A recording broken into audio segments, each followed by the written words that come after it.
Me moton të ndryshëm por të barabartë, me ndeshjet finale dhe me shpalljen e më të mirëve, përfundoi edicioni i 21 turneu ndërkombëtar i futbollit për moshat prej 9 deri 15 vjet për djem dhe vajza, ku morën pjesë gjithsej 68 ekipe nga të gjitha treva shqiptare apo gjithsej 1620 futbollistë të rinj me 18 arbitra dhe skauta nga klubet e mëdha evropiane.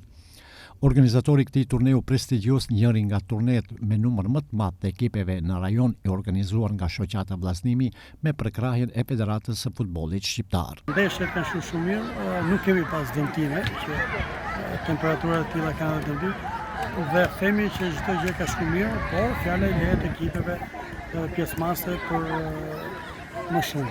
Është një aktivitet i jashtëzakonshëm dhe shumë ekipe jemi lodhur, por lodhja harrohet kur çdo gjë shkon mirë dhe aktiviteti mbyllet me sukses.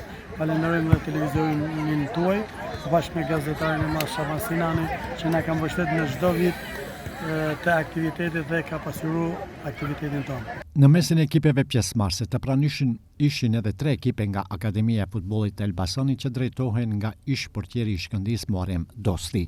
Mosh një kënaqësi, është viti i dytë që marr pjesë. Ka shumë popularitet, shumë masivitet, ka lojtarë cilësorë që binë sy dhe më interesante që është, organizimi është perfekt, por duhet jemi edhe pak neve trenerët që t'i largojmë çik prindit në fushat, përveç se pjesës tjetër në tel që është shkëlqyer.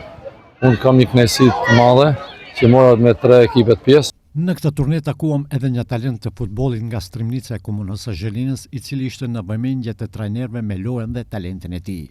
Unë jam Hamdi Arifi, unë vi nga fshati Strymnic dhe jetoj në Zvicër. Unë luaj për ekipin Fudeco U13 Obervallis edhe jam shumë i kënaqur që ku marr pjesë në Vllaznimi Cup këtu në Durrës. Organizatori i turneut Vllaznimi Cup ndau kupa për ekipet më të mira, gola shënuesit dhe portierët.